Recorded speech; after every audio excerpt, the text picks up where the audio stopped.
தென்னாட்டு போரில் வெற்றி பெற்றேனேயானால் இந்த அம்பிகைக்கு தனியாக ஆலயம் அமைத்து தருகிறேன் என்று மனமுருக வேண்டிக் கொள்கிறார். மன்னரின் வேண்டுதலுக்கு செவிசாய்த்த அம்பிகையின் அருளால் அவர் தென்னாட்டு போரில் வெற்றி பெறுகிறார். மேலும் அவர் வேண்டுதலின்படி மாரியம்மனுக்கென பிரம்மாண்ட ஆலயம் ஒன்றினை அமைத்து அவளை வழிபடத் தொடங்குகிறார். அந்த ஆலயத்தையே தற்போது நாம் சமயபுரம் மாரியம்மன் ஆலயமாக வழிபட்டு கொண்டிருக்கிறோம்.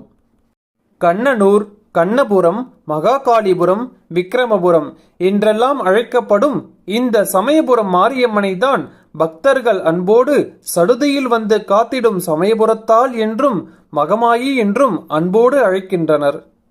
கருவறையுள் வீற்றிருக்கும் சமயபுர மாரியம்மன் முழுவதும் மூலிகையால் ஆனதால் அவளுக்கு அபிஷேகங்கள் எதுவும் செய்யப்படாது.